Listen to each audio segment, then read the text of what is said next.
नमस्कार, न्यूज के इकलौते फैमिली शो न्यूज की पाठशाला में आप सभी का बहुत स्वागत। मैं हूं सुशांत सिन्हा। ये वो पाठशाला जहां सबकी क्लास लगती है। सबसे पहले आपको बता देता हूं कि आज पाठशाला में क्या क्या है और कौन कौन सी क्लास लगने वाली है। हरियाणा में आग किसने लगाई? हरियाणा में जो आग लगी उसका मास्टरमाइंड कौन निकला? आज इन सवालों की तहकीकात करेंगे। शोभा यात्रा पर चले पत्थर और नूह की हिंसा, क्या सब कुछ पहले से तय था? हरियाणा के नूह से वो ग्राउंड रिपोर्ट्स जो सारा सच बताएंगी। आज आपको एक्सक्लूसिव तस्वीरें दिखाऊंगा, एक्सक्लूसिव जानकारी दूंगा। इसके अलावा गोरक्षक मोनू मानेसर और जो हरियाणा की हिंसा है उसका क्या कनेक्शन निकला? राजीव गांधी की वो मूर्ति जो कांग्रेस को पूरी तरह एक्सपोज कर देगी, आज उस मूर्ति की बात भी होगी। भारत से भिड़ने निकले चीन का हर सपना कैसे डूब गया?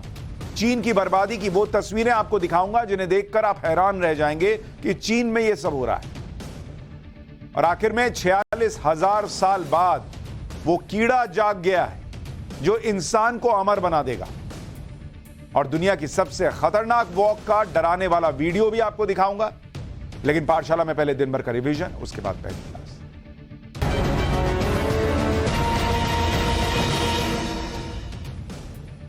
लोकसभा में आज दिल्ली से जुड़ा बिल पेश किया गया। बिल पर लोकसभा में बोलते हुए गृह मंत्री अमित शाह ने कहा कि संविधान के मुताबिक ही बिल लाया जा रहा है। अमित शाह बोले कि इस बिल का विरोध राजनीतिक है भाई। बिल के प्रावधान के मुताबिक अफसरों के ट्रांसफर पोस्टिंग का अंतिम फैसला अब एलजी के पास होगा। मणिपुर में महिलाओं के यौन उत्पीड़न मामले में सुप्रीम कोर्ट ने आज सख्त टिप्पणी की। सुनवाई के दौरान chief justice of India D Y Chandrachud ने कहा कि मणिपुर पुलिस जांच करने में सक्षम नहीं है और राज्य में कोई कानून व्यवस्था नहीं बची। सुप्रीम कोर्ट ने समन जारी करते हुए मणिपुर के डीजीपी को कोर्ट में पेश होने का आदेश दिया। मामले की अगली सुनवाई 7 अगस्त को होगी। प्रधानमंत्री नरेंद्र मोदी को आज पुणे में तिलक स्मारक ट्रस्ट की तरफ से लोकमान्य तिलक राष्ट्रीय पुरस्कार से सम्मानित किया। विपक्षी गठबंधन इंडिया के नेताओं के मना करने के बावजूद शरद पवार इस कार्यक्रम में शामिल हुए और उन्होंने पीएम के साथ मंच भी साझा किया। इस दौरान दोनों नेताओं ने एक दूसरे का हालचाल भी पूछा। राजस्थान में बीजेपी ने नहीं सहेगा राजस्थान अभियान के तहत आज जयपुर में गहलोत सरकार के खिलाफ हल्ला बोल की। सचिवालय का घेराव करने पहुंचे बीजेपी कार्यकर्ताओं की पुलिस के साथ झड़प भी हुई। पुलिस ने प्रदर्शन कर रहे लोगों को खदेड़ने के लिए पानी की बौछार की। बीजेपी ने पेपर लीक, भ्रष्टाचार, दलित उत्पीड़न और महिलाओं के खिलाफ अपराध समेत कई मुद्दों को लेकर गहलोत सरकार के खिलाफ मोर्चा खोला है। सिद्धू मूसेवाला हत्याकांड के मास्टरमाइंड और गैंगस्टर लॉरेंस बिश्नोई के रिश्तेदार सचिन बिश्नोई को जांच एजेंसियां अजरबैजान से भारत ले आईं। सचिन बिश्नोई को भारत लाने के लिए दिल्ली पुलिस की स्पेशल टीम अजरबैजान पहुंची थी। सूत्रों के मुताबिक इस पूरे ऑपरेशन को गृह मंत्री अमित शाह की निगरानी में पूरा किया गया। आरोप है कि सचिन बिश्नोई ने मूसेवाला के मर्डर की प्लानिंग की थी और फिर हत्याकांड से कुछ दिन पहले फर्जी पासपोर्ट की मदद से देश छोड़कर भाग गया था। तो ये हो गया दिन भर का रिवीजन। अब पाठशाला की पहली क्लास, जिसमें आपको बताता हूं कि हरियाणा में जो आग लगी, जिसकी चर्चा देश भर में है कि शोभा यात्रा पर पत्थर चले, हिंसा हुई, ये सब किसने किया? मास्टरमाइंड कौन था? शोभा यात्रा पर चले पत्थर, नूह की हिंसा, क्या सब कुछ तय था, प्लान्ड था? हरियाणा के नूह से वो ग्राउंड रिपोर्ट्स भी आपको दिखाऊंगा जो सारा सच बताएंगे। और गोरक्षक मोनू मानेसर और हरियाणा की हिंसा का क्या कनेक्शन निकला? सबसे पहले इसका चाल।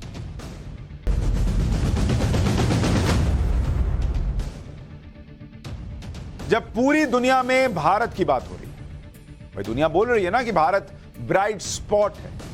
जब पीएम मोदी भारत को तीसरी सबसे बड़ी अर्थव्यवस्था बनाने की बातें कर रहे हैं, ऐसे में वो लोग कौन हैं जो भारत की उड़ान को रोकना चाहते हैं, खींचना चाहते हैं? वो लोग कौन हैं जो देश का माहौल बिगाड़ रहे हैं? वो लोग कौन हैं जिनके लिए दंगे और हिंसा नया मॉडल बन गया है और इस मॉडल का एक्सपेरिमेंट जगह जगह हो रहा है और इसका नया टारगेट हरियाणा बना। 2 दिन से हरियाणा के कई हिस्सों में बहुत तनाव है। सोमवार को हरियाणा के नूह में जो हिंसा भड़की थी, वो हिंसा सिर्फ नूह तक सीमित नहीं रही। आसपास के कई इलाकों में हिंसा फैलती चली गई और आप तस्वीरें देखिए, आपको पता चल जाएगा कि क्या हालात हैं इस वक्त हरियाणा के अंदर। हरियाणा में 3-4 जगहों पर दूसरे दिन भी बवाल हुआ, आगजनी हुई, तोड़फोड़ हुई, जैसे आज पलवल में कुछ झुग्गियों में आग लगाने की खबर है। कुछ ट्रक्स में आग लगा दी गई और आग लगाने से पहले ट्रकों में भरे सामान को लूटने की भी कोशिश की। हरियाणा की स्थिति इस वक्त यह बनी हुई है कि नूह, गुरुग्राम जिसको गुड़गांव लोग कहते हैं, फरीदाबाद, पलवल और रेवाड़ी में धारा 144 लागू कर दी गई। अब तक की हिंसा में 5 लोगों की मौत की खबर है, जिसमें 2 पुलिसकर्मी भी शामिल हैं जिनकी मौत हो गई। अब तक 44 एफआईआर दर्ज हुई है, 70 लोगों को हिरासत में लिया गया है। नूह और फरीदाबाद में बुधवार तक इंटरनेट बंद कर दिया गया है। गुरुग्राम, फरीदाबाद, पलवल में आज स्कूल समेत शिक्षण संस्थाओं को बंद किया गया। माहौल है कि बच्चा स्कूल जाएगा, सब बंद कर दिया गया। नूह में अर्धसैनिक बलों की 20 कंपनियां भी तैनात की गई। देखिए, इन सब में जितने नाम आप सुन रहे हैं, फरीदाबाद, गुड़गांव या गुरुग्राम कह लीजिए, इन सब में नूह वो जगह है जहां से यह हिंसा भड़की थी। नूह में क्या हुआ इसका अंदाजा आप इन तस्वीरों से लगा सकते हैं, जहां जली हुई गाड़ियां एक के ऊपर एक पड़ी हुई दिखेंगी। जरा तस्वीर दिखाइए, वो ये तस्वीरें देखिए आप। पलवल और होडल में जो आगजनी हुई उसकी तस्वीर तो देख ही रहे, लेकिन कैसे नूह में जो हिंसा हुई, जरा उसकी तस्वीर डालिए कि गाड़ी के ऊपर एक एक गाड़ी जली हुई रखी हुई। ये तस्वीरें नूह हरियाणा की हैं 31 जुलाई, और पुलिस की गाड़ी भी जला दी गई। पहले आपको वहां से एक रिपोर्ट दिखाता हूं, फिर आगे की बात बताऊंगा कि इस पूरे मामले में क्या सच सामने आ रहा है। हरियाणा के नूह में हुई हिंसा की गवाही मेरे पीछे की ये तस्वीरें दे रही हैं। तस्वीरों में साफ तौर पे आप देख सकते हैं किस तरीके से गाड़ियों को आग के हवाले कर दिया गया। उपद्रवियों ने पुलिस तक की गाड़ी को नहीं छोड़ा। तस्वीरों के जरिए हम आपको दिखाएंगे कि किस तरीके से बाकायदा एसएचओ की जो गाड़ी है उसमें तोड़फोड़ की गई, उसे आग के हवाले कर दिया गया। यहाँ आप जितनी भी गाड़ियाँ देख रहे हैं, ये तमाम वो गाड़ियाँ हैं जो हिंसा की शिकार हुई, जिन्हें उपद्रवियों ने आग के हवाले कर दिया। गाड़ियाँ आप देखकर अंदाज़ा लगा सकते हैं कि उपद्रवी कितने हिंसक थे। उन्होंने पूरी तरीके से गाड़ी को आग के हवाले कर दिया। न सिर्फ ये गाड़ियां, बल्कि आपको एक तस्वीर दिखाएंगे हम। ये बस आप देख सकते हैं, बस को किस तरीके से आग के हवाले कर दिया गया। बस पूरी तरीके से जलकर खाक हो चुका है। यह हिंसा क्यों भड़की? कौन जिम्मेदार है? क्या हिंसा की प्लानिंग की गई थी? यही वो सवाल हैं जो हर कोई पूछ रहा है इस वक्त, और इन सब के बारे में आपको एक एक करके आगे बताऊंगा। लेकिन पहले बड़ी बात यह समझ लीजिए कि यह सब उस गुरुग्राम के आसपास के इलाके में हुआ। जो गुरुग्राम या गुड़गांव दुनिया में भारत की एक बड़ी पहचान है। भाई, गुरुग्राम को हर कोई जानता है। दुनिया की टॉप 500 कंपनियों में से 250 से ज्यादा कंपनियों के ऑफिस गुरुग्राम में, बड़ी टेक कंपनियों के ऑफिस गुरुग्राम में, जैसे गूगल, डेलॉयट, नोकिया, सैमसंग, सबकी ऑफिस है वहां पर। कोका कोला, पेप्सी, बीएमडब्ल्यू जैसी बड़ी कंपनियों का इंडिया हेडक्वार्टर कहां है? गुरुग्राम में। प्रति व्यक्ति कमाई के मामले में गुरुग्राम देश के टॉप 3 शहरों में से एक है। गुरुग्राम उत्तर भारत का सबसे महंगा शहर भी है, और यहां एक फ्लैट की कीमत दिल्ली, नोएडा से ज्यादा है। और अब आप सोचिए कि इस गुरुग्राम में आज स्कूल और कॉलेज और कोचिंग सेंटर बंद करने पड़े हैं। धारा 144 लगानी पड़ी है। ये जो बड़े बड़े दफ्तर हैं विदेशी कंपनियों के, इनके लोगों में क्या मैसेज जाएगा कि ये क्या हो रहा है, ये कौन उपद्रवी हैं, ये क्या ही आगजनी कर रहे हैं बॉस? और हिंसा की वजह से जो तनाव है, उसकी वजह से धारा 144 लगानी पड़ी। इतनी एहतियात के बाद भी गुरुग्राम में 1-2 जगह तोड़फोड़ और आगजनी हो गई। गुरुग्राम के बादशाहपुर में भीड़ ने कुछ दुकानों में तोड़फोड़ की, आगजनी की। यहां करीब 200 से 300 की भीड़ जमा हो गई। पुलिस ने किसी तरह उन्हें खदेड़ा। बड़ा सवाल यह है कि हरियाणा में यह सब शुरू कैसे हुआ? पहले इसकी पूरी डिटेल सुनिए। हिंसा की शुरुआत नूह से हुई, जो हरियाणा का एक जिला है और गुरुग्राम, फरीदाबाद और पलवल जैसे जिलों से जुड़ा हुआ है। सोमवार को नूह में विश्व हिंदू परिषद एक धार्मिक यात्रा निकाल रहा था, जिसे ब्रजमंडल जलाभिषेक यात्रा कहते हैं। विश्व हिंदू परिषद का दावा है कि ब्रजमंडल जलाभिषेक यात्रा पिछले 3 साल से निकाल रहे हैं, और उनका कहना है कि कभी बवाल नहीं हुआ। लेकिन इस बार जब विश्व हिंदू परिषद ने यात्रा निकाली तो यात्रा पर उपद्रवियों ने हमला कर दिया। यार, हम ये तो सुनते थे और देखते भी थे कि धार्मिक यात्राओं पर अक्सर पथराव किया जाता है। आप याद कीजिए ना, एक डेढ़ साल में कितनी शोभा यात्राओं पर पत्थर चलने की खबरें आई हैं देश के अलग अलग हिस्सों से। तो इतना तो लोगों ने सुन रखा है, लेकिन पहली बार एक बड़ा ही विचित्र दावा किया जा रहा है। और दावा यह है कि सिर्फ पथराव नहीं हुआ, वहां पर गोलियां सिर्फ नहीं चली, वहां मोर्टार तक चलाया जा रहा था। सुनिए विश्व हिंदू परिषद क्या आरोप लगा रहा है, क्या दावा कर रहा है। वहां पर यात्रा जैसे ही प्रारंभ होती है उसके 15 मिनट के अंदर ही उस यात्रा पर हमला कर दिया जाता है।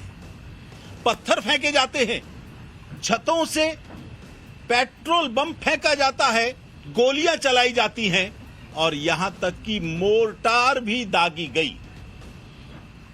पुलिस वाले भाग गए। छतों से पत्थर फेंके गए, पेट्रोल बम फेंके गए, गोलियां चल गईं, ये सब तो सबने सुना था। लेकिन विश्व हिंदू परिषद के लोग दावा कर रहे हैं कि भैया मोर्टार चल गया और पुलिस को भागना पड़ गया। अब ये सब चीजें कहां से आ गईं?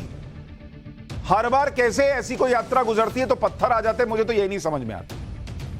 विश्व हिंदू परिषद का दावा है कि उनकी यात्रा पर सिर्फ पथराव नहीं हो रहा था, वहां पर गोलियां चली, मोर्टार से हमला हुआ, पेट्रोल बम से हमला हो रहा था, चारों तरफ से उन्हें बाकायदा घेर लिया गया था। यह विश्व हिंदू परिषद का दावा है। यह सब यात्रा निकलने के 15 मिनट के बाद ही होने लगा, यह भी कहा जा रहा है। नूह के नल्हड़ महादेव मंदिर से यात्रा निकलनी थी। सुबह के 10 बज रहे होंगे। श्रद्धालु और वीएचपी के कार्यकर्ताओं ने मंदिर में जलाभिषेक किया। दोपहर करीब 1:30 बजे नूह के नल्हड़ मंदिर से यात्रा निकल गई। यात्रा 4 किलोमीटर आगे निकली थी, तभी करीब 2 बजे यात्रा पर पथराव शुरू हो गया। यात्रा में सैकड़ों वाहन शामिल थे। यात्रा पर पथराव होते ही वहां तनाव फैल गया। यात्रा में शामिल लोग जान बचाने के लिए भागने लगे। उपद्रवियों ने रास्ते में खड़ी करीब 90 गाड़ियों को आग के हवाले कर दिया। पथराव के साथ गोलियां भी चलने लगी। करीब 2:45 बजे नूह के साइबर थाने में आग लगा दी गई। उसके बाद थाने के बाद अनाज मंडी में घरों और दुकानों को निशाना बनाया। शाम करीब 7 बजते बजते तब जाकर स्थिति काबू में आई। जहां से यात्रा शुरू हुई, जहां हिंसा भड़की, वहां से आपको आज सुबह की एक रिपोर्ट दिखाता हूं। फिर आगे क्या क्या जानकारी और निकल कर आई है वो बता दूं। इस वक्त हम उस सड़क पे खड़े हैं जहां से कल ब्रिजमंडल जलाभिषेक यात्रा को निकलना था और यहां से यात्रा पूरे धूमधाम से निकल रही थी। यह जगह सीधा नल्हड़ महादेव मंदिर की तरफ जाती है, जहां से हजारों की संख्या में भक्त जो है उस यात्रा में शामिल होकर यहां से नाचते गाते आगे चल रहे थे। यात्रा यहां से महज 4 किलोमीटर आगे पहुंचती है नल्हड़ मोड़ पर, जहां से उसको अलवर रोड की तरफ जाना था और वहीं नल्हड़ मोड़ पर उस यात्रा में एकदम से हंगामा शुरू हुआ, एकदम से पथराव हुआ। जो यात्रा में चल रहे लोग थे वो एकदम तितर बितर हुए और दोनों तरफ से पथराव शुरू हो गया। और उसके बाद जो वहां से आग लगनी शुरू हुई वो यहाँ इस रोड तक भी आ गए और नल्हड़ महादेव मंदिर के पास जो गाड़ियां थी भक्तों की उनमें आगजनी कर दी गई। मेवात नूह का यही नल्हड़ महादेव मंदिर है जहां से कल एक विशाल यात्रा जो ब्रिजमंडल जलाभिषेक यात्रा यहां से निकल रही थी, जो विश्व हिंदू परिषद के तत्वाधान में थी और यहाँ पे हजारों लोग झूमते गाते हुए यात्रा से निकल रहे थे। इस मंदिर परिसर से करीब करीब हजारों की संख्या में लोग यहाँ से जब आगे बढ़े हैं तो 4 किलोमीटर दूर जाके ही जब नल्हड़ मोड़ पे पहुंची यात्रा, उस दौरान पत्थरबाजी हुई।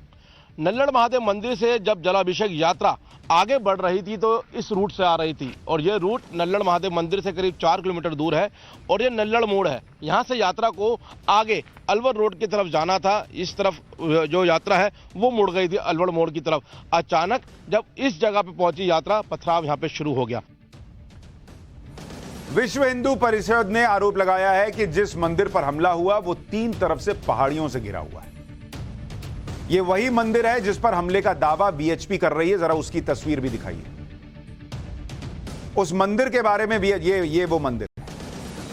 आरोप के मुताबिक जिस समय हमला हुआ उस समय मंदिर में 3000 लोग मौजूद। हमलावरों ने पहाड़ियों से मंदिर पर हमला किया।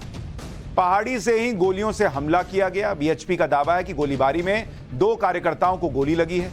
मंदिर पर हमला करने के बाद हमलावर पहाड़ियों के रास्ते से ही फरार हो गए, यह भी कहा जा रहा है। लगभग 3000 लोग नल्हड़ महादेव के मंदिर में थे।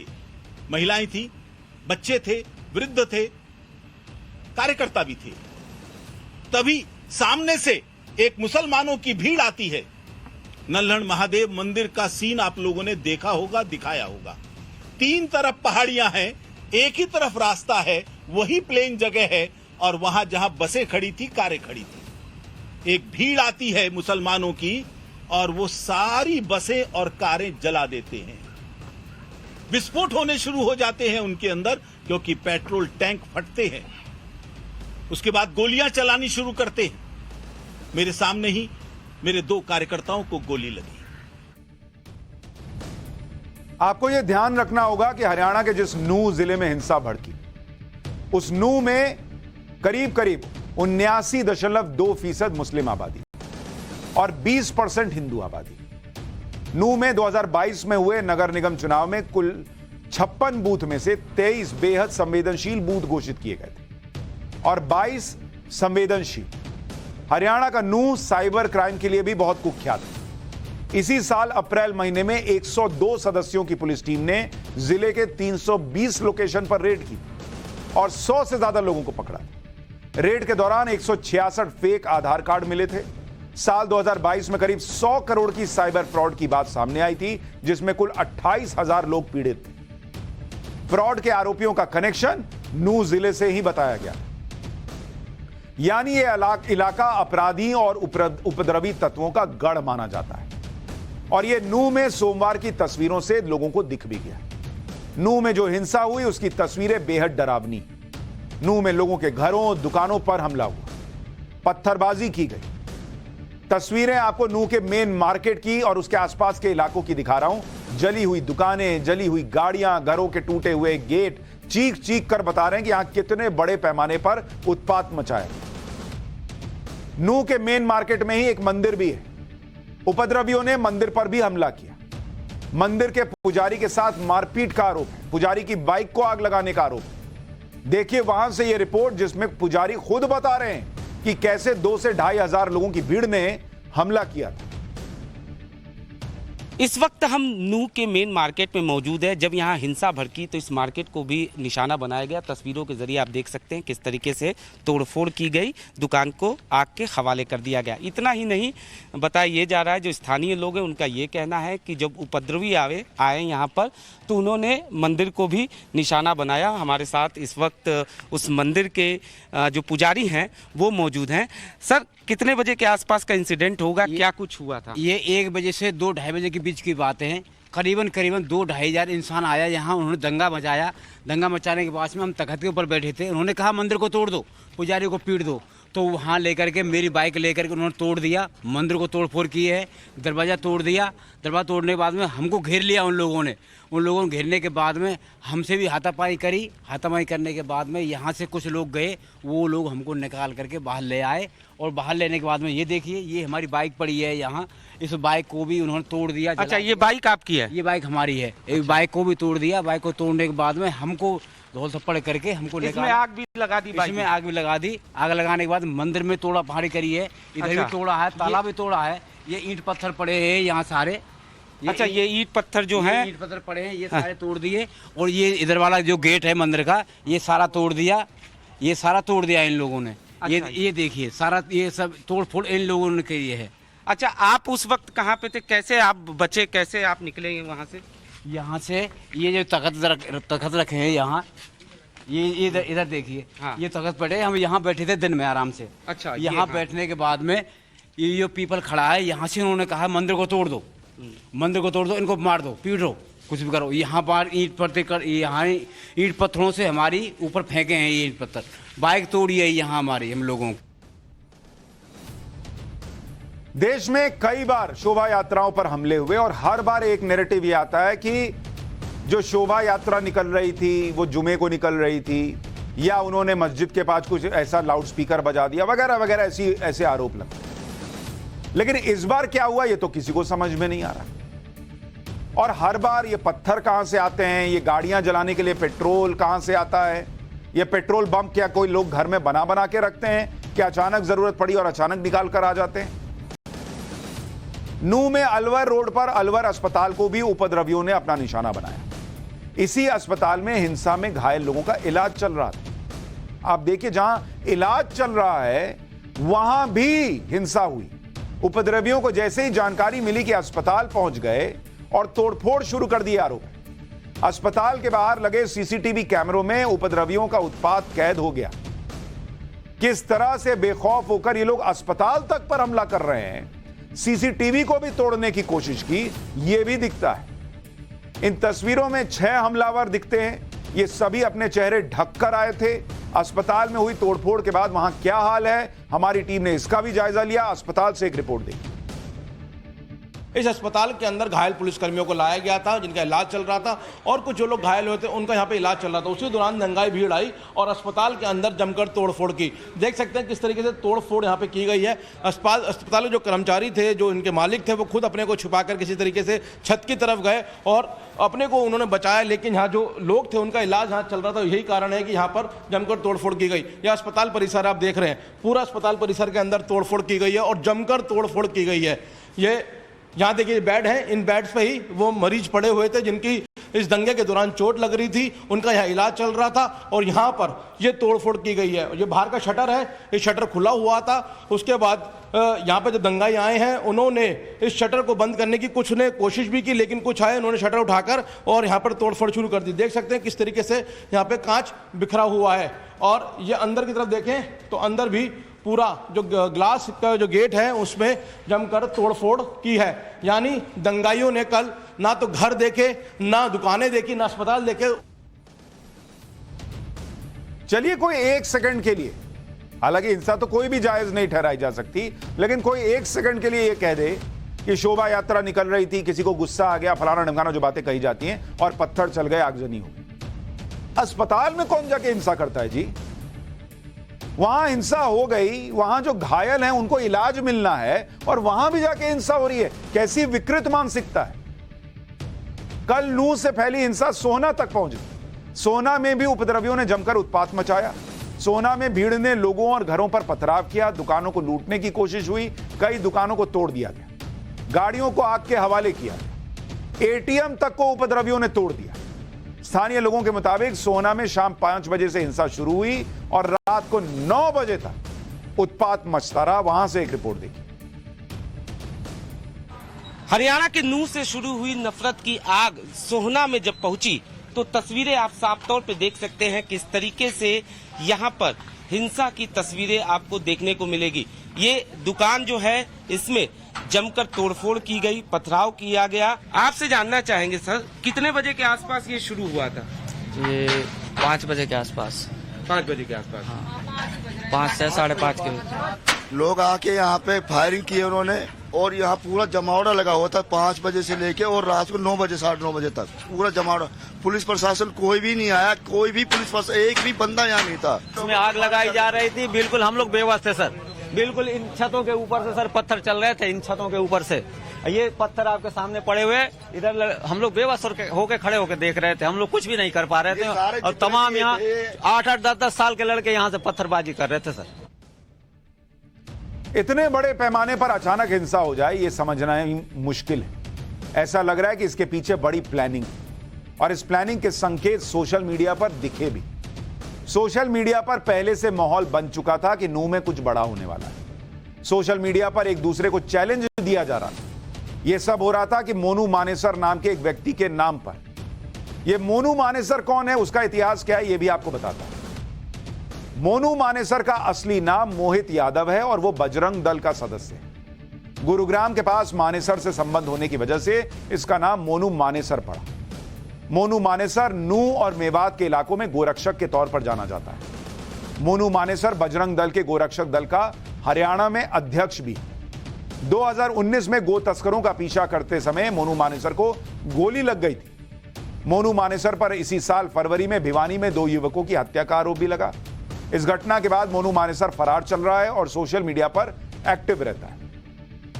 मोनू मानेसर अक्सर सोशल मीडिया पर गोरक्षा के वीडियो और कई भड़काऊ बयान पोस्ट करता रहता है। दावा है कि कुछ दिन पहले मोनू मानेसर ने सोशल मीडिया पर एक वीडियो डाला और वीडियो में मोनू मानेसर ने लोगों से यात्रा में शामिल होने के लिए कहा था।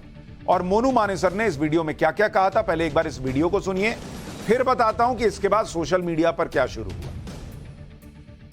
बजरंग दल प्रांत गोरक्षा प्रमुख बजरंग दल हरियाणा से सभी भाइयों को बड़ी खुशी के साथ बताया जा रहा है 31/7/2023 दिन सोमवार को मेवात ब्रजमंडल यात्रा है। सभी भाई बढ़ चढ़कर हिस्सा ले और बढ़ चढ़कर मेवात के सभी मंदिरों में जाएं। तो ज्यादा से ज्यादा संख्या में सभी भाई जाएं।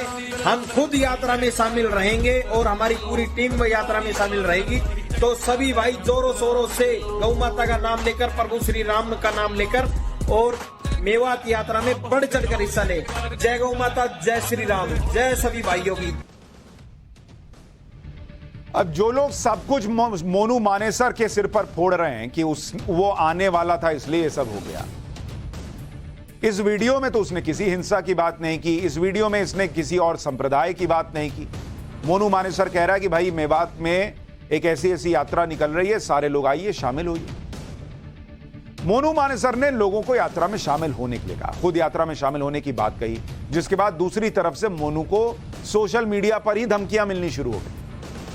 यह वही वीडियो है जिसमें दावा किया जा रहा है कि आरिफ नाम का एक युवक मोनू को धमकी दे रहा है। आरिफ कह रहा है कि अगर मोनू मानेसर नू आया तो उसे अंजाम भुगतना होगा। सोशल मीडिया पर ही मोनू मानेसर ने अपना वीडियो डाला था और सोशल मीडिया पर ही आरिफ ने भी वीडियो डालकर धमकी दी। सोशल मीडिया पर चल रहे इस चैलेंज और धमकी से यही लग रहा है कि हिंसा की पहले से तैयारी होकर रखी गई। एक तरफ मोनू मानेसर था और दूसरी तरफ मोनू मानेसर के विरोधी, दोनों सोशल मीडिया पर एक दूसरे को चैलेंज कर रहे हैं। हालांकि मोनू मानेसर का ऐसा खुला चैलेंज देते हुए कि मैं तो आऊंगा ही, कोई रोक के दिखाए, ऐसा वीडियो अभी तक तो नहीं दिखा। लेकिन दूसरी तरफ से यह जरूर कहा जा रहा था कि अगर आएगा तो उसके लिए बुरी स्थिति हो। पूरा माहौल बन गया था कि मोनू मानेसर अगर नू गया तो बड़ा बवाल होगा। अब यहां समझने वाली बात है कि जितनी जानकारी अभी उपलब्ध है उसके मुताबिक मोनू मानेसर यात्रा में पहुंचा ही नहीं था। फिर भी हिंसा कैसे हुई, तो इसके दो मतलब है। या तो कोई अफवाह फैलाई गई होगी कि मोनू मानेसर यात्रा में है, और अगर यह अफवाह नहीं फैलाई गई तो दूसरा मतलब यह कि हिंसा होनी फिक्स थी। मोनू पहुंचे ना पहुंचे, हिंसा जिनको करनी थी, तैयारी थी तो कर दी हिंसा। यही बात हरियाणा सरकार कह रही है कि कोई साजिश हुई है। हरियाणा के सीएम मनोहर लाल खट्टर क्या बोल रहे हैं, एक बार वो भी सुनिए।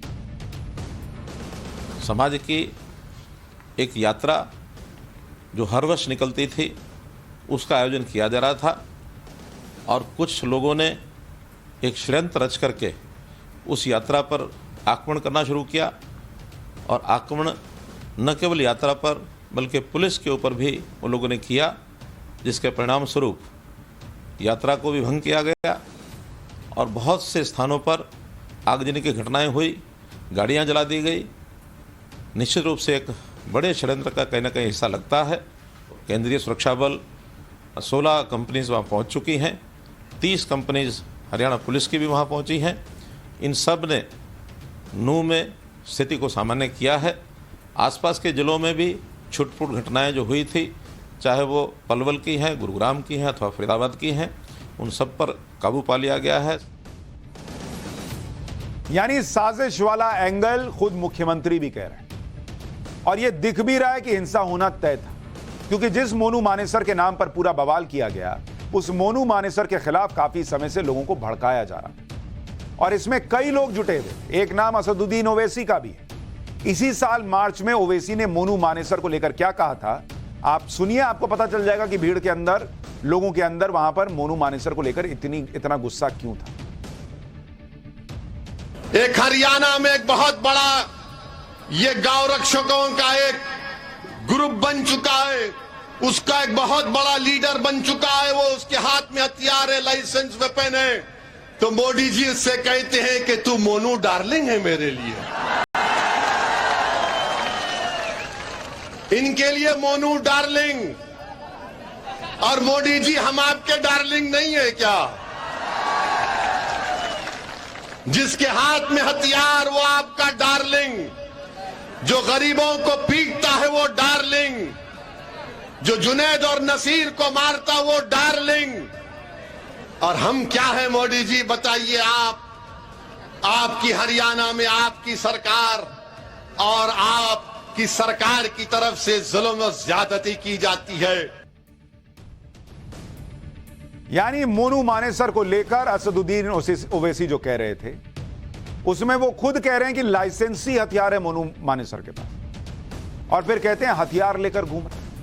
उनको इस बात से भी आपत्ति है कि कुछ लोगों ने गोरक्षा दल क्यों बनाया हुआ है, और कह रहे हैं नरेंद्र मोदी मोनू मानेसर को डार्लिंग कहते हैं। कब कह दिया डार्लिंग भाई?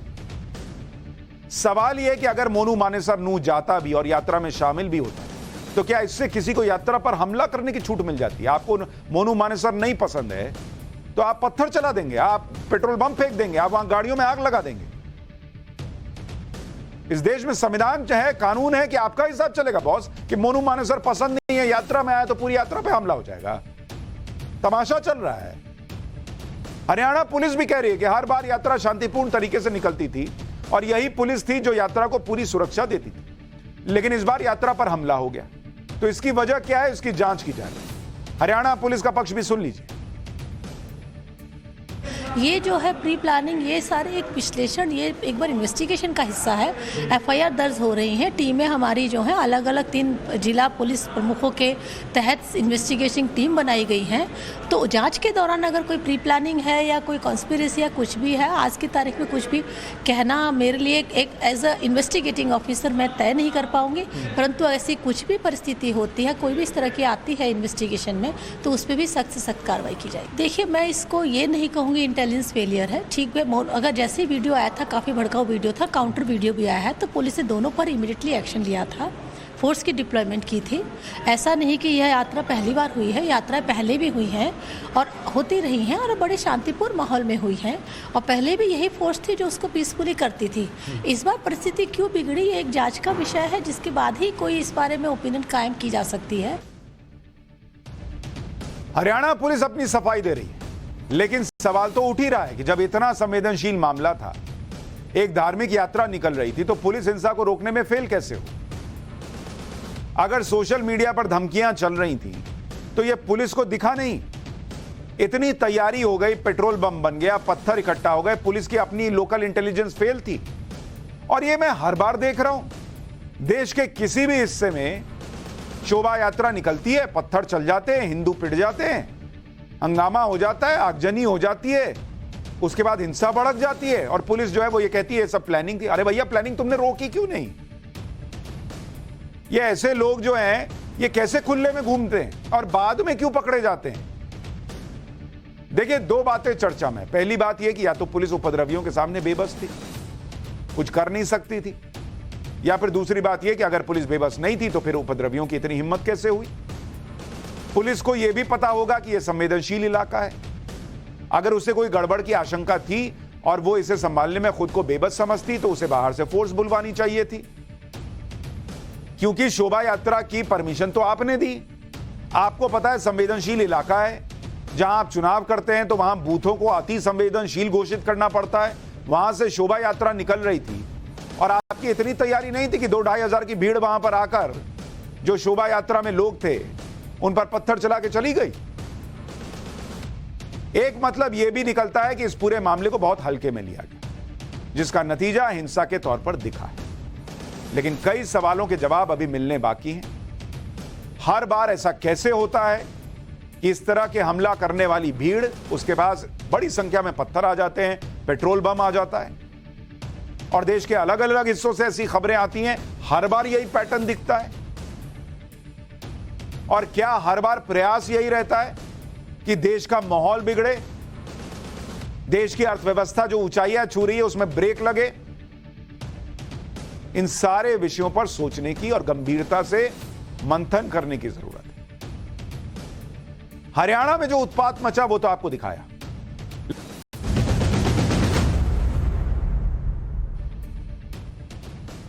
पाठशाला में कुछ दिन पहले मैंने आपको कर्नाटक के deputy CM D K Shivakumar का एक बयान सुनवाया था, जिसमें वो कह रहे थे कि सरकार के पास पैसे की तंगी है, इसलिए जनता से जुड़े विकास कार्य करना मुश्किल है।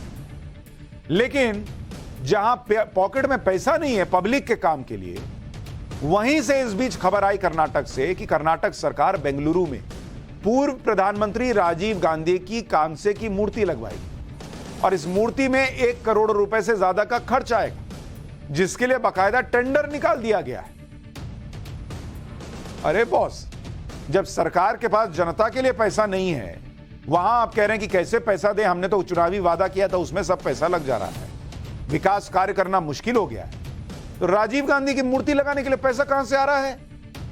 भले ही मूर्ति की लागत 1 करोड़ हो, लेकिन जब सरकार के पास पैसों की तंगी चल रही है तो इस 1 करोड़ रुपए के आसपास की जो भी रकम लगेगी वो मूर्ति पे खर्च होनी चाहिए कि पब्लिक पे खर्च होनी चाहिए? सबसे चौंकाने वाली बात यह है कि बेंगलुरु के जिस इलाके में यह मूर्ति लगाने की बात हो रही है उसके नजदीक ही राजीव गांधी की पहले से एक मूर्ति लगी हुई है। अब अगर यह मान लेते हैं कि कर्नाटक सरकार यह खर्चा पार्टी हाईकमान को खुश करने के लिए कर रही है तो अपने पर्सनल अकाउंट से करो ना जी। खुद डिप्टी सीएम डीके शिवकुमार देश के सबसे अमीर विधायक हैं, उनके लिए 1 करोड़ रुपया क्या चीज है? अगर पूर्व प्रधानमंत्री और कांग्रेस नेता राजीव गांधी को इतना ही याद करना है, जहां मूर्ति लगी है उसके पास एक और मूर्ति लगानी है, तो इसका खर्चा अपनी जेब से पैसा देकर लगवाएं। कमाल की बात है, जनता के लिए फंड की कमी है और अपने नेता की मूर्ति लगवाने के लिए पैसे की कोई कमी नहीं।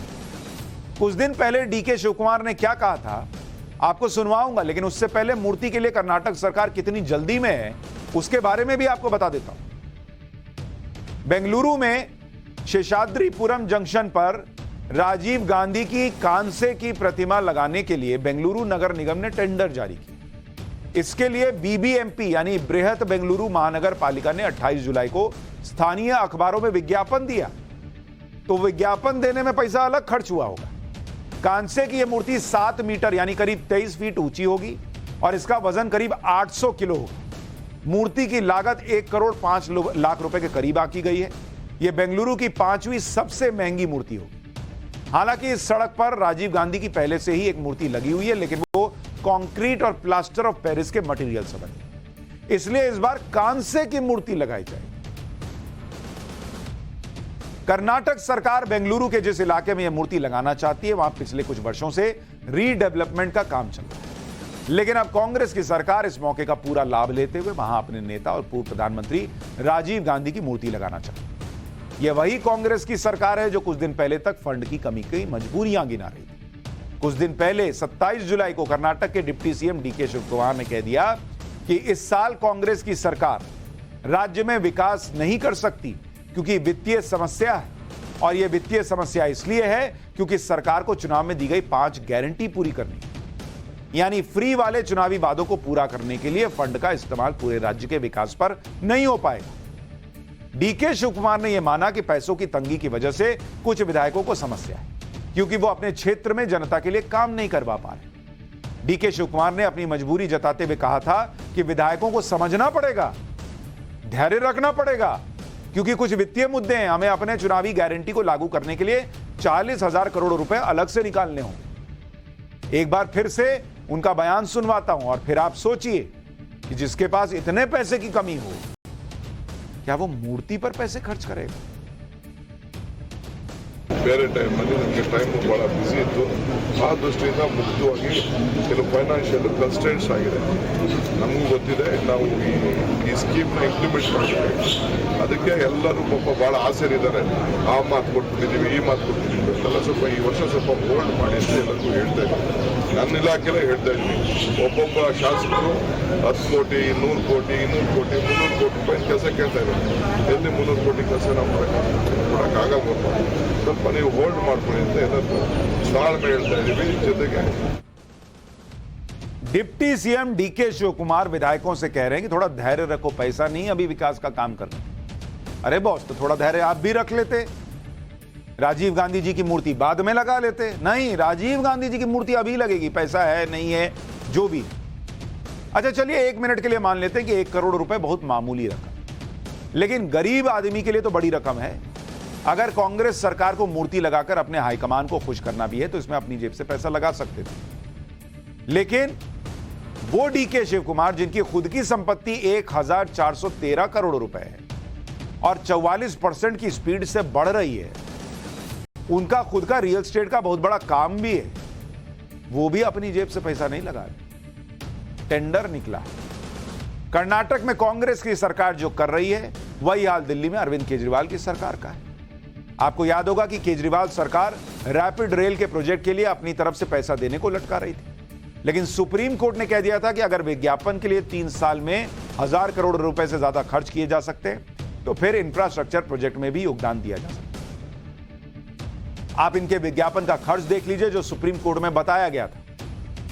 दिल्ली सरकार 3 साल में 1073 करोड़ रुपए विज्ञापन पर खर्च कर चुकी है, जबकि RRTS प्रोजेक्ट जो पब्लिक का प्रोजेक्ट है, रैपिड रेल वाला, उसमें मात्र 415 करोड़ रुपए देने थे, तो कह रहे थे मेरे पास पैसा नहीं। सुप्रीम कोर्ट ने दिल्ली सरकार से कह दिया था कि या तो आप पैसा जमा कीजिए या तो हम आपका विज्ञापन बजट अटैच कर देंगे, यानी जो विज्ञापन बजट का पैसा है वो उधर RRTS के प्रोजेक्ट में दे देंगे। इसके बाद दिल्ली सरकार के वकील ने कहा कि वो पैसा जमा कर देंगे, उन्हें थोड़ा ज्यादा वक्त दिया जाए पैसा जमा करने के। इस पर सुप्रीम कोर्ट ने लताड़ लगाई थी और दिल्ली सरकार से कहा था कि आपको जो पेमेंट था उसके लिए पहले ही बहुत वक्त दिया जा चुका बॉस। इसके बाद सुप्रीम कोर्ट ने कहा था कि दिल्ली सरकार 415 करोड़ रुपए 2 महीने के अंदर RRTS प्रोजेक्ट के लिए जमा करे। अरविंद केजरीवाल किस तरह से अपने प्रचार पर पैसा पानी की तरह खर्च कर रहे थे, उसके आंकड़े भी आपको बताता हूं। साल 2021-22 में केजरीवाल सरकार ने बिजनेस ब्लास्टर्स इवेंट आयोजित किया। इस आयोजन के मीडिया कैंपेन के लिए केजरीवाल सरकार ने 77 करोड़ 15 लाख रुपए से ज्यादा का बजट अलॉट किया। इलेक्ट्रॉनिक और डिजिटल मीडिया में प्रचार के लिए 62 करोड़ 51 लाख से ज्यादा की रकम खर्च की।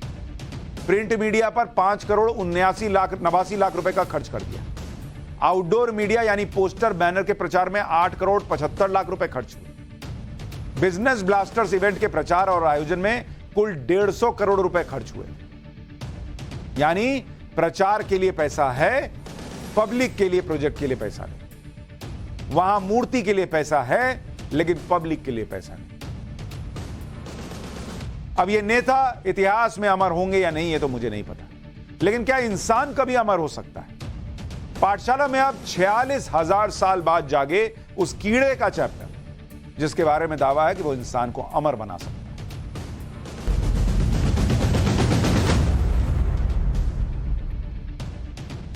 क्या इंसान अमर हो सकता है? इसी सवाल का जवाब तलाश करने के लिए वैज्ञानिकों ने साइबेरिया में उत्तर पूर्वी आर्कटिक की बर्फीली सतह से नीचे 46,000 साल से दबे जीवों को फिर से जिंदा किया है, यानी उन्हें एक तरह से जगा दिया है। ये जीव उस दौर के हैं जब पृथ्वी पर वूलन मैमथ यानी बालों वाले हाथी, विशाल बारहसिंगा जैसे जानवर जब घूमते थे ना, तब के ये जीव। हालांकि ये बड़े बड़े जानवर तो धीरे धीरे विलुप्त हो गए, लेकिन उस दौर के कुछ जीव बर्फ में गहरी नींद में सो गए, जिसे क्रिप्टोबायोसिस स्टेट कहते हैं कि ये क्रिप्टोबायोसिस स्टेट में चले गए, बहुत गहरी नींद में। इस स्टेट के बारे में आपको आगे बताऊंगा। लेकिन जब हजारों साल बाद गहरी नींद में सोए इन जीवों को बर्फ से बाहर निकाला गया और वैज्ञानिकों ने लैब में इन्हें पानी और खाना दिया, तो वैज्ञानिक हैरान रह गए, क्योंकि ये कीड़े नींद से जाग गए और इधर उधर टहलने लगे। इन जीवों को करीब 131 फीट की गहराई तक खुदाई करने के बाद बाहर निकाला गया। साइबेरिया में जिस जगह से ये जीव मिले हैं, वैज्ञानिकों को उस जगह के पौधों की रेडियो कार्बन डेटिंग यानी पौधों की उम्र का पता लगाने की तकनीक का इस्तेमाल करने पर पता चला कि जमीन के नीचे दबे ये जीव 1-2 हजार साल नहीं बल्कि करीब 46,000 साल पुराने। जबकि अब तक वैज्ञानिक यही मानते थे कि ये जीव गहरी नींद वाली अवस्था में 40 साल से कम समय तक ही जीवित रह सकते। कहां 40 साल और कहां 46,000 साल से ये लोग जीवित हैं। अब आपको बताता हूं कि क्रिप्टोबायोसिस स्टेट क्या होती है, जिसकी वजह से ये साइबेरिया में बर्फ के नीचे हजारों साल से दबे रहने के बावजूद जिंदा है। क्रिप्टोबायोसिस स्टेट यानी एक तरह की गहरी नींद, जिसमें आने के बाद कोई भी जीव पानी या ऑक्सीजन के बिना जिंदा रह सकता है। वो उच्च तापमान, बहुत ज्यादा ठंड या किसी भी खराब परिस्थिति का सामना कर लेता है। इस हालत में जीव मौत और जिंदगी के बीच की स्थिति में गहरी नींद में सो जाते हैं, जिससे शरीर की मेटाबॉलिक एक्टिविटी यानी किसी भी इंसान या जीव के शरीर में जिंदा रहने के लिए होने वाली एक्टिविटी इस हद तक कम हो जाती है कि उसका पता लगाना ही मुश्किल हो जाता है। इसे आप ऐसे भी समझ सकते हैं कि एक तरह से शरीर का सिस्टम शट डाउन हो जाता है या स्लीप मोड में चला जाता है, लेकिन सिस्टम खराब नहीं होता। नहीं होता आपने कंप्यूटर को स्लीप मोड में डाल दिया, फिर ऐसे ऐसे माउस हिलाए तो आ जाता है। वैसे ये लोग स्लीप मोड में थे, अब फिर से जाग गए। इस रिसर्च के बाद वैज्ञानिकों का मानना है कि क्रिप्टोबायोसिस स्टेट को हासिल करने पर कोई भी जीव जब चाहे अपना जीवन रोक सकता है और फिर जब चाहे उसे फिर से शुरू कर सकता है। अब वैज्ञानिक इन जीवों पर रिसर्च करके यह पता लगाएंगे कि क्या इंसान भी इसी तरह से हजारों साल तक जिंदा रह सकता है। 46,000 साल पुराने जीव को फिर से जिंदा करने और इसकी रिसर्च से जुड़े एक वैज्ञानिक का कहना है कि इन जीवों को देखकर उनका विश्लेषण करके हम शायद कंजर्वेशन बायोलॉजी पर काफी जानकारी हासिल कर सकते हैं। ऐसी प्रजातियों को बचाने की कोशिश की जा सकती है जिनका अस्तित्व खतरे में। हम ये जान सकते हैं कि किसी जीव को एक्सट्रीम कंडीशन से बचाने के लिए क्या किया जा सकता है। साइबेरिया में बर्फ के नीचे दबे जीवों पर हुई इस रिसर्च जो सामने आया है उससे विज्ञान जगत भी हैरान है। सालों तक स्लीप मोड में यानी सोई हुई अवस्था में रहने वाले इन जीवों को इंसानों से जोड़कर देखा जा रहा है। साइंटिस्ट इस चीज की भी जांच कर रहे हैं कि इस जीव ने सदियों तक जिंदा रहने के लिए जिस तकनीक का इस्तेमाल किया, क्या किसी भी तरह से इंसान भी इस तकनीक का इस्तेमाल करके अमर हो सकता है। भाई वो अगर जिंदा रह गए, वो टेक्निक क्या इंसान पर हो सकती है कि वो भी डीप स्लीप मोड में चला जाए और फिर एक वक्त पर जागे।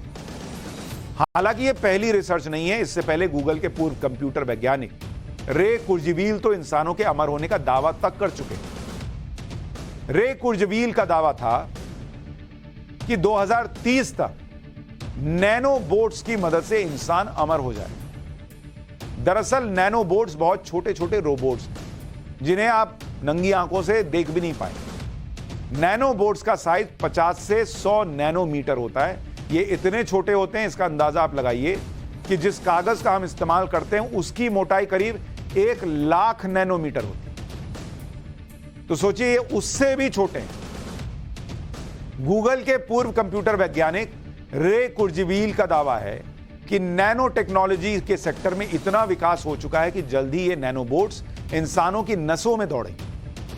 ये नैनो बोट्स ऐसी तकनीक से लैस होंगे कि उम्र बढ़ने और बीमारी दूर करने में मदद करेंगे। इंसान के शरीर में मौजूद नैनो बोट्स शरीर के अंदर आने वाले भोजन से सटीक पोषक तत्वों को निकाल लेंगे और किसी इंसान के शरीर में मौजूद अपने नेटवर्क के जरिए जरूरी पोषक तत्वों और सप्लीमेंट्स की मांग करेंगे। मतलब आपके रगों में एक रोबोट दौड़ता रहेगा जो जरूरी चीज निकालेगा, ढंग की चीज निकालेगा और क्या और चाहिए यह भी बताएगा। 75 साल के कंप्यूटर वैज्ञानिक रे कुर्जवील अब तक इस तरह की 147 भविष्यवाणियां कर चुके हैं और इनमें से करीब 86% भविष्यवाणियां सही साबित हुई। 1990 में उन्होंने यह भविष्यवाणी कर दी थी कि साल 2000 तक कंप्यूटर शतरंज में इंसान को हरा देगा और ऐसा हुआ भी। भविष्यवाणियों के अलावा इंसानों को साइंटिफिक एक्सपेरिमेंट्स के जरिए भी दोबारा जिंदगी देने को लेकर कामयाबी मिल चुकी। साल 2018 में अमेरिका के येल में नेशनल इंस्टीट्यूट ऑफ हेल्थ की टीम ने एक एक्सपेरिमेंट किया जिसमें एक मरे हुए सुअर के दिमाग को फिर से जिंदा किया गया। डॉक्टर्स ने 36 घंटे तक मरे हुए सुअर के दिमाग को जिंदा रखा। एक्सपेरिमेंट में मशीन के जरिए लगातार आर्टिफिशियल ब्लड सुअर के ब्रेन में सप्लाई किया और इसके बाद साइंटिस्ट ने जाना कि सुअर का दिमाग फिर से काम करने लग गया। वैज्ञानिक इस कोशिश में जुटे हैं कि सुअर पे जो उन्होंने एक्सपेरिमेंट किया था उसका फायदा जल्द से जल्द इंसान को ट्रांसफर किया जा सके। मतलब इंसान के साथ भी ये किया जा सके कि कोई मर गया तो उसको फिर से जिंदा कर दे। अगर ऐसा हो गया तो सांस थमने के बाद यानी मरने के बाद भी इंसान के लिए फिर से जिंदा होने की उम्मीदें बढ़ जाएंगी। लेकिन ये सारे प्रयोग चल रहे हैं, हो सकता है इनमें वक्त लगे, लेकिन एक वक्त रहा होगा जब प्लेन को लेकर भी लोग सोचते होंगे कि कभी प्लेन उड़ेगा क्या, रॉकेट कभी चांद तक जाएगा क्या। आज हो रहा है, हो सकता है कल को इंसान फिर से मरकर जिंदा हो सके या कौन जानता है अमर हो जाए।